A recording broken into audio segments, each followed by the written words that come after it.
Hello everyone. After a long break, let's see MCQs on Drugs and Cosmetics Act 1940 and rules there under 1945. And in this video, we will focus MCQs on import of drugs and cosmetics. So we will see what are different multiple choice questions and how to select the correct option. So let's start. The first one is import license is granted for the import of drugs specified in the schedule. Options: Schedule C or C1, Schedule X, or all these, that is the Schedule C, C1 and X. So import license is granted for all, that is C, C1 and X. So the correct answer is C, C1 and X. Next is, for the import of drugs specified in Schedule C and C1, the license shall be granted in. मतलब कि अगर हमें schedule सी या फिर C1 के drugs import करने हैं तो हमें इसके लिए जो लाइसेंस जरूरी है वो कौन से फॉर्म में इशू किया जाता है. तो इसके लिए हम एक ट्रिक याद रखेंगे. अगर ये C1 के ड्रग्स है तो इसका लाइसेंस का जो फॉर्म नंबर है वो है फॉर्म नंबर 10. और अगर यही बात import of schedule X drugs की आती है, जो कि हमारा नेक्स्ट क्वेश्चन है, form for the import of drugs specified in the schedule X the licence shall be granted in. Now अब ये तो हमें क्लियर है कि फॉर्म नंबर 10 किसके लिए है, शेड्यूल सी C1 के इंपोर्ट के लिए. तो इसके आगे सिर्फ हमें एक क्या करना है, एक कैपिटल जोड़ना है. ये रहा form number for import of drugs from schedule x. तो सही आंसर है form number 10A. Now the next question is, for the import of small quantities of drugs the license is granted in. अब हम 10 continue नहीं करेंगे क्योंकि 10 और 10A किसके लिए है, C, C1 और X के लिए. अगर हमें छोटी क्वांटिटी में ड्रग इंपोर्ट करना है और उसका लाइसेंस हमें चाहिए तो वो मिलेगा हमें फॉर्म नंबर 11 में मिलेगा. तो हम सीक्वेंस से याद रखेंगे, C, C1 के लिए 10, X के लिए 10A, और अगर छोटी क्वांटिटी हमें इंपोर्ट करनी है तो फॉर्म नंबर 11. नेक्स्ट क्वेश्चन है, the importer shall use the substances imported for the purpose of examination, test or analysis in the space specified in. मतलब कि हमें किन चीज़ों को फॉलो करना है, मतलब जो भी प्लेस बताई गई है या फिर स्पेस बताई गई है, कहाँ पे एनालिसिस करना है, कहाँ पे एग्जामाइन करना है, तो ये सब चीज़ें किस पर नमूद की गई होगी या किस पर मेंशन की गई होगी. एग्रीमेंट तो हमने इंपोर्ट का हमें लाइसेंस मिला है तो सही ऑप्शन होगा लाइसेंस. टोकन तो हम बैंक ट्रांजैक्शन के लिए यूज करते हैं.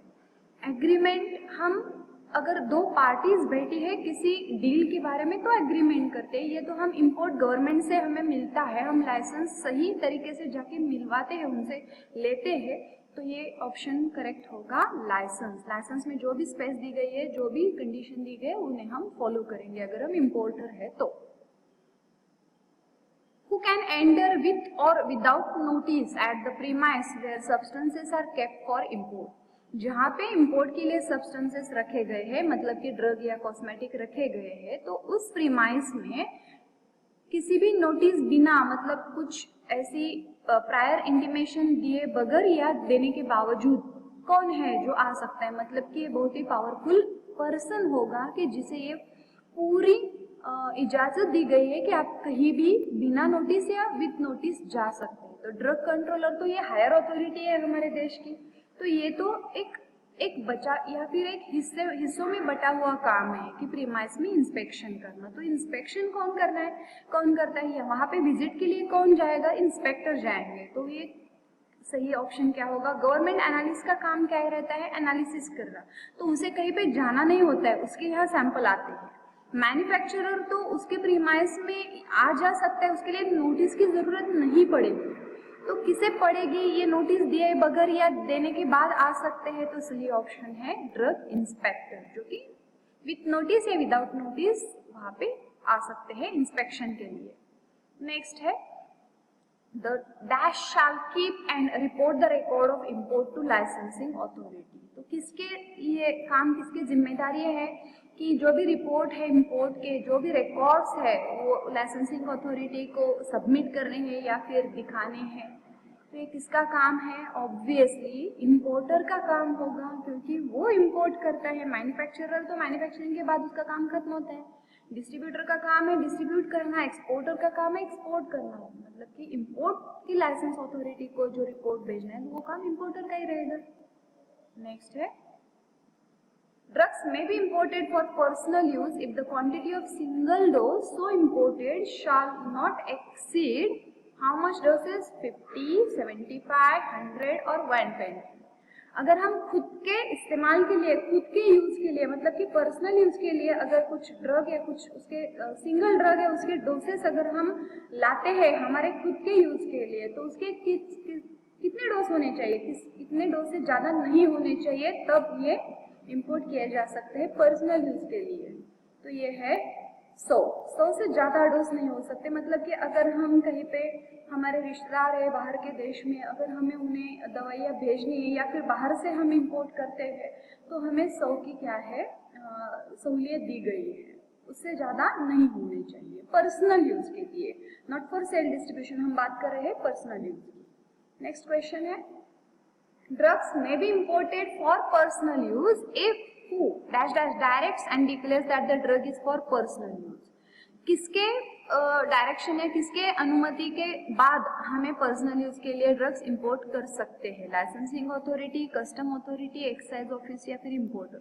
इंपोर्टर तो हम खुद है, तो हमें परमिशन लेनी होती है, हम खुद नहीं दे सकते। एक्साइज ऑफिस का काम है ड्यूटी या फिर लेवी कलेक्ट करना, तो ये नहीं हो सकते, ये तो हम मेडिसिनल और टॉयलेट प्रिपरेशन में देखेंगे। लाइसेंसिंग अथॉरिटी का काम है लाइसेंस देना और उसके कंडीशंस टर्म्स फॉलो होते हैं नहीं देखना और ये बताना। तो ये काम किसका है? कस्टम अथॉरिटी का है कि ये अगर बताती है कि ये ड्रग या ये कॉस्मेटिक पर्सनल यूज के लिए, तो ये हम डिक्लेरेशन पा सकते हैं। नेक्स्ट है, drugs may be imported for personal use if that drug shall form the part of dash bona fide baggage। अगर वो ड्रग पैसेंजर का बोना फाइड बैगेज है, इंस्पेक्टर का बोना फाइड बैगेज है, इंपोर्टर का है या मैन्युफैक्चरर का है। तो इंपोर्टर और मैन्युफैक्चरर का पर्सनल बोना फाइड बैगेज है तो उसे पर्सनल यूज कैसे कह सकते हैं? इंस्पेक्टर का तो हो नहीं सकता क्योंकि उनका काम है इंस्पेक्शन करना, तो उनका तो पर्सनल बोना फाइड बैगेज नहीं हो सकता है। मतलब कि जो भी ट्रैवलिंग कर रहा है वो पैसेंजर का अगर बोनाफाइड बैगेज है, उनके जो भी उनका जो भी सामान है उसका अगर ये हिस्सा है तो ये क्या कह सकते हैं? पर्सनल यूज कह सकते हैं। तो सही ऑप्शन है option number 1। Next question is, if the imported drug is not forming part of passengers bona fide baggage। मतलब कि ये जो ड्रग इंपोर्ट किए गए हैं वो बोना फाइड बैगेज का नहीं है, पैसेंजर का उसका जो खुद का सामान है उसका हिस्सा नहीं है। It may be permitted for its import after getting permission from licensing authority in which form. अगर ये हमारे बोना पैकेज का, हमारे लगेज का पार्ट नहीं है, मतलब कि फिर भी अगर हमें इंपोर्ट करना है तो हमें कौन से फॉर्म नंबर में से लाइसेंसिंग अथॉरिटी की परमिशन लेनी होगी? तो ये है फॉर्म नंबर 12। हमने 10 देखा, 10A देखा, 10 है C7 के लिए, 10A है X के लिए, 11 है पर्सनल यूज के लिए और फॉर्म नंबर 12 है कि अगर हमें अलग से परमिशन लेनी है लगेज के अलावे अगर ये हिस्सा है तो हम फॉर्म नंबर 12 में इसका परमिशन लेंगे। The manufacturer shall at all time observe the undertaking given by him or on his behalf in। कौन से फॉर्म नंबर में मैन्युफैक्चरर ने अंडरटेकिंग दिया होता है? लाइसेंसिंग अथॉरिटी को लाइसेंस पाने के लिए एक अंडरटेकिंग भी देना होता है मैन्युफैक्चरर ने, तो वो कौन सा फॉर्म नंबर है जिसमें अंडरटेकिंग दी गई है? और वो फॉर्म नंबर, वो अंडरटेकिंग की उसे पूरे टाइम क्या करना है, उसकी अमल करनी है या फिर उसका इम्प्लीमेंटेशन करना है, तो वो है फॉर्म नंबर 9, इसमें अंडरटेकिंग दी गई होती है। Next, the licensee shall dash the batch from sale if it does not comply with the prescribed standard। मतलब कि लाइसेंस के टर्म्स कंडीशन के अनुसार अगर स्टैंडर्ड्स के अनुसार जो इंपोर्ट किए गए ड्रग्स या कॉस्मेटिक्स है अगर ये कॉम्प्लाई नहीं करते, स्टैंडर्ड से मैच नहीं होते, तो लाइसेंसी को क्या करना होता है? वो जो बैच है वो स्टॉप करनी होती है या फिर रन करनी होती है, मतलब चलानी होती है, आगे ही चलानी होती है, या रिकॉल करनी होती है या फिर पब्लिश करनी होती है। तो पब्लिश तो अलग भाग, अलग पार्ट है, स्टॉप तो नहीं कर सकते क्योंकि ये मैन्युफैक्चरर नहीं है, रन नहीं कर सकते क्योंकि ये कॉम्प्लाई नहीं करती है, स्टैंडर्ड से मैच नहीं करती है इसके स्टैंडर्ड। तो ये क्या करने होते हैं, रिकॉल। रिकॉल मतलब कि मार्केट या जहाँ का भी भेजे वहां से वापस बुलाने पड़ते हैं फॉर फर्दर प्रोसेसिंग। तो सही ऑप्शन है रिकॉल करने पड़ते हैं। Next question, the laws related to custom for the import of certain goods under section 18 of Seas Custom Act are applicable to the import of drugs and cosmetic under section dash of the act। मतलब के seize custom act का जो section 18 है वो applicable है transport या import के लिए। तो इसके ड्रग एंड कॉस्मेटिक का कौन सा सेक्शन ये सेक्शन 80 से मिलता जुलता है या फिर एप्लीकेबल है या फिर अमल कर सकते हैं। तो ये सेक्शन नंबर 12 है, 13 है, 15 है। तो करेक्ट आंसर है सेक्शन नंबर 13। तो हम याद कैसे रखेंगे, सीज कस्टम एक्ट का सेक्शन कौन सा है, 18 1 है। और ड्रग एंड कॉस्मेटिक का कौन सा सेक्शन है, 13। 5 हम माइनस करेंगे इसमें से, तो 5 माइनस करेंगे तो 18 माइनस 5 कितना होता है, 13 नंबर सेक्शन है जो कि एप्लीकेबल है। Next question, who does not have authority to detain the consignment or import package which it suspects to contain drugs, the import of which is prohibited under the act। मतलब के किसे ये अनुमति नहीं है, किसे ये परमिशन नहीं है कि जो भी कंसाइनमेंट है मतलब कि इंपोर्ट किया गया जो पैकेज है या फिर जो भी पार्सल है वो खोलना, डिटेन करना मतलब कि उसकी कस्टडी लेना, वो खोलना, उसकी छानबीन करना, इसकी अनुमति किसे नहीं है।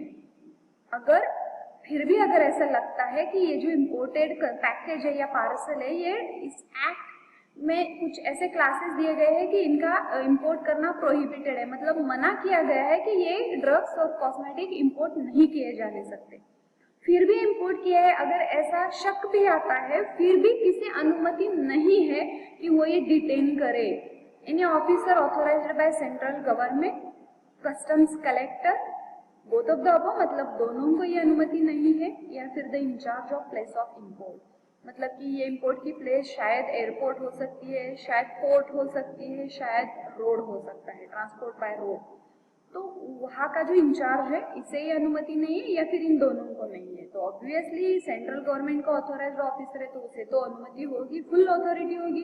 कस्टम कलेक्टर तो इसके लिए ही सिलेक्ट किया गया या इसके लिए डेप्यूट किया गया पर्सन है, तो इन दोनों को तो अनुमति होनी ही है, तो किसे नहीं होगी, the in charge of place of import, ये ऑथोराइज्ड पर्सन नहीं है। Next question, after detaining the imported drugs और cosmetic officer reports it to. अगर ये सैंपल डिटेन करते हैं, खोलते हैं, छानबीन करते हैं तो उसका जो भी रिपोर्ट है ये ऑफिसर किसे रिपोर्ट करेंगे, कस्टम कलेक्टर को, ड्रग कंट्रोलर ऑफ इंडिया को, इंपोर्टर को, या the director general of health services. तो ये सही जवाब होगा ड्रग कंट्रोलर ऑफ इंडिया, क्योंकि ये सेंट्रल अथॉरिटी है पूरे इंडिया के लिए, इन्हें हमें रिपोर्ट करना होता है कि क्या रिपोर्ट है after the detaining of the sample. Next question, identify the classes of drugs which are not prohibited for import in India.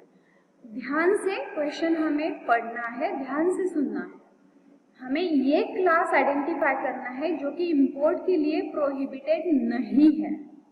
Adulterated drug हम इंपोर्ट कर सकते हैं या हो सकता है कि इसके लिए अनुमति नहीं हो सकती। स्टैंडर्ड ड्रग मतलब कि 100% प्योर स्टैंडर्ड ड्रग, तो ये प्रोहिबिटेड होगा या नहीं होगा, ये प्रोहिबिटेड हो सकता है कि नहीं हो सकता है, इसे तो हमें इंपोर्ट करना है। मिस ब्रांडेड ड्रग नहीं, ये प्रोहिबिटेड होना चाहिए, क्योंकि ऐसे खराब क्वालिटी के ड्रग हम इंपोर्ट क्यों करेंगे। स्पूरियस ड्रग या एडल्ट्रेटेड ड्रग ये तो सबस्टैंडर्ड हुए ना, तो इसका इंपोर्ट करना प्रोहिबिटेड होना बनता है। नॉट प्रोहिबिटेड में ये नहीं आ सकते, तो नॉट प्रोहिबिटेड मतलब हम किसी इंपोर्ट कर सकते हैं, हम स्टैंडर्ड ड्रग्स को इंपोर्ट करेंगे, तो ये ऑप्शन है standard drug. Next question, identify the classes of drugs which are prohibited for import in India। इसके ऑप्शंस है, option number 1, patent and proprietary medicine of which formula is not disclose, मतलब कि ऐसे patent proprietary medicine जिनका formula disclose किया नहीं है। Expired drugs for diseases mentioned in schedule J and all of the above. So ऐसे कौन से क्लासेस है जिनका इंपोर्ट इंडिया में अलाउड नहीं है, मतलब कि प्रोहिबिटेड है? तो एक्सपायर्ड ड्रग तो हम नहीं लाएंगे ना, ये ऑब्वियस है कि ये प्रोहिबिटेड होना चाहिए। Drugs for disease mention in schedule J, schedule J में ऐसे डिसीजेस है, ऐसे लिस्ट है डिसीजेस की कि जिसके लिए कोई भी ड्रग क्लेम नहीं कर सकता टू क्योर और prevent that disease. For example baldness, blindness, cancer, like that. So ये भी नहीं हम इंपोर्ट करेंगे। Patent and proprietary medicine of which formula is not disclose, जिस मेडिसिन का फॉर्मूला डिस्क्लोज नहीं किया गया है वो भी इंपोर्ट नहीं किया जा सकता। तो इसका करेक्ट ऑप्शन है all of the above. Next question is identify the classes of drugs which are not prohibited for import in India. ये हमें सिलेक्ट करना है जो कि ये प्रोहिबिटेड नहीं है, मतलब कि हम इम्पोर्ट कर सकते हैं। Drugs which have not claim therapeutic value, ऐसे ड्रग्स की जो लेवल पे थेरापेटिक वैल्यू क्लेम नहीं करते हैं। Drugs claiming therapeutic value, drugs causing risk और इंजुरियस टू ह्यूमन बॉडी और animal, drugs not intended for import. अगर ये इम्पोर्ट के लिए इंटेंडेड नहीं है तो इम्पोर्ट नहीं किए जा सकते, मतलब कि प्रोहिबिटेड होने चाहिए। ह्यूमन बीइंग या एनिमल के लिए रिस्क या इंजुरियस होंगे तो ये इम्पोर्ट नहीं होने चाहिए, तो ये भी प्रोहिबिटेड होने चाहिए। अगर कोई ड्रग थेरापेटिक वैल्यू क्लेम नहीं करता तो किस बुनियाद पे हम इसे इंपोर्ट करेंगे? तो ऑप्शन नंबर 1 भी प्रोहिबिटेड होना चाहिए। और अगर ड्रग थेरापेटिक वैल्यू क्लेम करता है, वो डिस्प्ले करता है, तो वो तो इंपोर्ट होना चाहिए। तो ये है option number 2 that is not prohibited for import, ये हम इंपोर्ट कर सकते हैं। Next question is import licence is valid for how many years dash years from date of its issue होने के बाद, मतलब कि लाइसेंस हमारे हाथ आने के बाद या फिर वहां से निकलने के बाद, लाइसेंसिंग अथॉरिटी से निकलने के बाद कितने साल तक ये वैलिड रहता है? 2 साल, 3 साल, 5 साल या 10 साल? तो ये 3 साल के लिए वैलिड रहता है। अगर हमें रिन्यूएशन करना है तो हम आगे एमसीक्यू देखेंगे। Import licence is valid for 3 years from the date of its issue unless it is suspended, cancel, terminated या फिर सब। मतलब कि 3 साल में हमें इशू तो किया गया है, लेकिन 3 साल में हमारी किसी गलती की वजह से अगर वो सस्पेंड होता है तो उसकी वैलिडिटी खत्म होती है।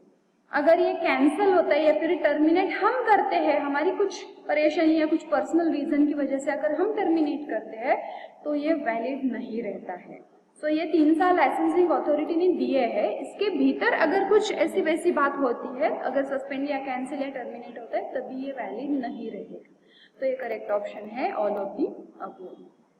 Next question, if application for fresh registration is made how many months within month before the expiry of existing license, the current license shall deem to continue in a force until orders are passed। Question का मतलब क्या है? अगर हम fresh registration करते हैं, कितने दिन के भीतर हमारा जो एग्जिस्टिंग लाइसेंस है इंपोर्ट का, वो एक्सपायर होने से पहले कितने महीनों में अगर हम फ्रेश अप्लाई करते हैं तो हमारा जो चालू लाइसेंस है ना, जो करंट लाइसेंस है, वो कंटिन्यू रहेगा। कब तक? जब तक नया लाइसेंस या रिन्यूएशन हमें ऑर्डर नहीं मिलता, तब तक ये हमारा पुराना वाला कंटिन्यू रहेगा। लेकिन कितने महीनों के, ये जो हमारा एग्जिस्टिंग लाइसेंस है वो एक्सपायर होने से पहले कितने महीने हमें वो फ्रेश रजिस्ट्रेशन करना होता है? 4 महीने पहले, 5 महीनों के भीतर, 2 महीनों के भीतर या फिर 3 महीनों के भीतर? तो कितने महीनों के पहले हमें ये अप्लाई करना होता है? तो सही जवाब है 3 महीने before expiry of existing licence हमें अप्लाई करना होता है। Next question is no licence is required for import of drugs. नहीं, ड्रग्स के लिए तो लाइसेंस चाहिए। कॉस्मेटिक्स, इसके हम बारे में बात करेंगे। पेटेंट एंड प्रोप्राइटरी मेडिसिन, इसके लिए भी लाइसेंस चाहिए। क्रूड ड्रग हो फिर भी लाइसेंस चाहिए। तो किसके लिए नहीं जरूरी? हम कॉस्मेटिक्स तो ऐसे ही खरीदारी करते हैं, तो इसके लिए लाइसेंस नहीं जरूरी होता है। Identify the classes of cosmetics which are prohibited. हमें ये क्लासेस आइडेंटिफाई करने हैं जो कि प्रोहिबिटेड है, जिनका इंपोर्ट हम नहीं कर सकते। सब स्टैंडर्ड का इंपोर्ट हम नहीं करेंगे ना, वो प्रोहिबिटेड होंगे। मिस ब्रांडेड तो प्रोहिबिटेड होंगे। Cosmetics containing hexachlorophene, it is also dangerous for the skin. Cosmetic containing coal tar colour other than one prescribe, मतलब कि शेड्यूल क्यू में दिए गए कलर के अलावा अगर कोल टार कलर इस्तेमाल किए जाते हैं इस कॉस्मेटिक के बनाने में तो ये भी प्रोहिबिटेड है। तो कौन सा क्लास है जो कि प्रोहिबिटेड नहीं है, क्योंकि सभी तो प्रोहिबिटेड दिखते हैं हमें, तो हम कौन सा आइडेंटिफाई करेंगे? तो इसका सही जवाब है ऑल ऑफ दी अबव, ये सभी प्रोहिबिटेड है। Next question, identify the classes of cosmetics which are not prohibited. हमें इनमें से कौन सा हम इंपोर्ट कर सकते हैं वो हमें देखना है। कॉस्मेटिक्स कलर्ड विद आर्सेनिक और lead compound, cosmetic containing mercury compound, standard cosmetic, cosmetics unsafe for use, cosmetic harmful for use. अगर कोई कॉस्मेटिक हमारे हेल्थ के लिए, हमारे स्किन के लिए हार्मफुल है, अनसेफ है, सुरक्षित नहीं है, तो हम ये सरकार इसे इसके लिए हमें अनुमति नहीं देगी, हमें परमिशन ही नहीं मिलेगी ना, तो ये तो प्रोहिबिटेड होंगे। Cosmetic containing mercury, arsenic, lead, these are the heavy metals, ये तो हमारे स्किन के लिए टॉक्सिक होगी, ये भी अलाउड नहीं होंगे, प्रोहिबिटेड क्लासेस है ये कॉस्मेटिक के इंपोर्ट के लिए। तो कौन सा ऑप्शन है जो प्रोहिबिटेड नहीं है? हम स्टैंडर्ड्स कॉस्मेटिक ही खरीदारी करेंगे, उसका ही इंपोर्ट करेंगे, तो सही ऑप्शन है standard cosmetics. Next is identify the classes of cosmetics which are prohibited if it contains arsenic more than 2 ppm parts per million, lead 20 ppm, heavy metal 100 ppm या फिर all of the above. तो इसके लिए ये सही जवाब है, ये सभी अगर हो तो ये कॉस्मेटिक इंपोर्ट नहीं कर सकते हम, इसके लिए अलाउड नहीं है। So all of the above. हमें याद रखना है आर्सेनिक 2 ppm इससे ज़्यादा नहीं होना चाहिए, लीड 20 ppm ये इससे ज़्यादा नहीं होना चाहिए, हेवी मेटल 100 ppm से ज़्यादा नहीं होना चाहिए। हम ये तो याद रख सकते हैं कि आर्सेनिक और लीड में जो रिलेशन है वो कितना है, 10 टाइम्स मोर है। आर्सेनिक के 10 टाइम ज़्यादा कौन है? लीड है, और लीड के 5 टाइम ज़्यादा कौन है? हेवी मेटल है। सो ALH ऐसे करके हम याद रख सकते हैं। Before import, the manufacturer or importer presents the document to the custom collector about compliance with the provision of chapter dash dash of the act। मतलब के इंपोर्ट करने से पहले उस ड्रग या कॉस्मेटिक के मैन्युफैक्चरर या फिर इंपोर्टर डॉक्यूमेंट पेश करते हैं। किनके सामने पेश करते हैं? कस्टम्स कलेक्टर के सामने।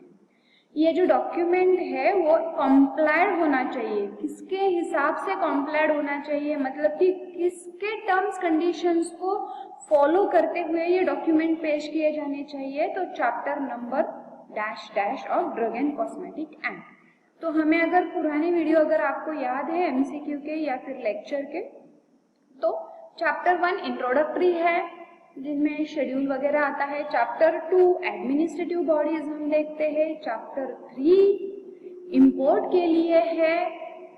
चैप्टर 4 मैन्युफैक्चरिंग के लिए है और चैप्टर 5 मिसलेनियस, मतलब कि ये चारों छोड़ के जो भी रहता है वो 5th में है।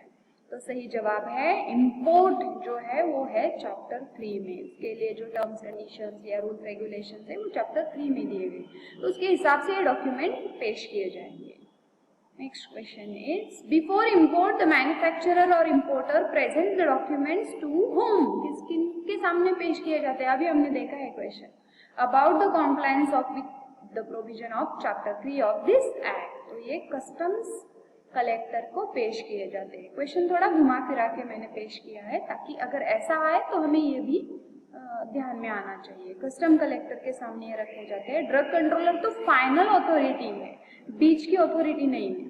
ट्रांसपोर्ट अथॉरिटी का कोई इससे लेना देना नहीं है, वो तो सिर्फ जो ड्यूटी या फिर डॉक्यूमेंट्स है ना वो इंपोर्ट एक्सपोर्ट की वो देखेंगे। ड्रग इंस्पेक्टर तो ड्रग या कॉस्मेटिक एनालाइज करेंगे, तो कस्टम कलेक्टर है, इनके सामने हमें पेश करना है। If the importer gives an undertaking in writing not to dispose of the cosmetic, he shall dash dash the consignment।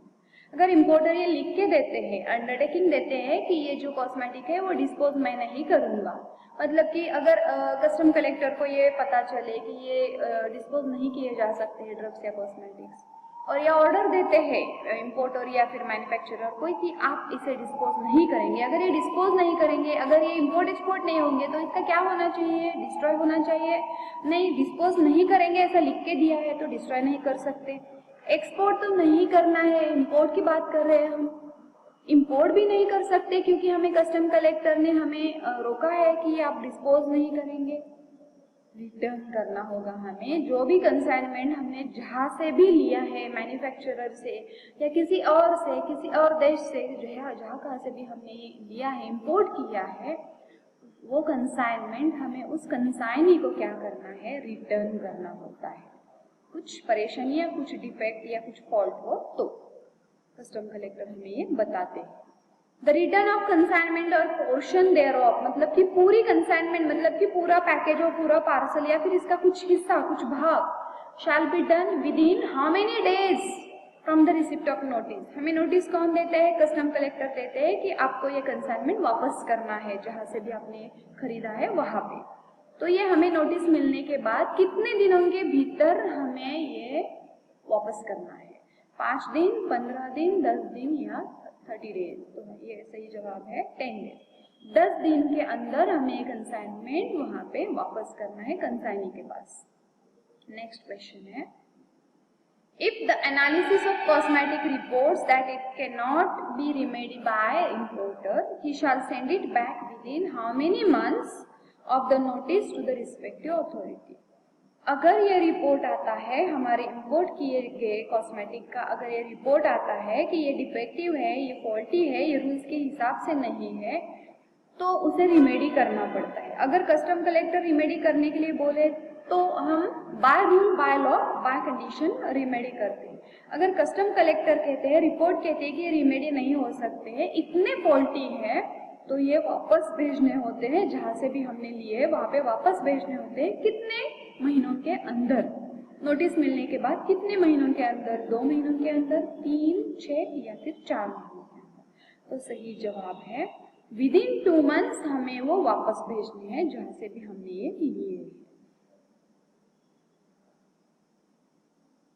If cosmetic cannot be remedied by the importer, he shall send it back to, कहाँ पे हमें ये वापस भेजने हैं। अगर ये remedy उसकी नहीं हो सकती है, अगर कस्टम कलेक्टर हमें ये आदेश देते हैं कि हम ये वापस भेजें जहाँ से भी लिया है, तो हम ये कहाँ पे भेज सकते हैं, हमें गलत जवाब इनमें से, इन ऑप्शन में से ढूंढना है। सही नहीं, गलत जवाब ढूंढना है।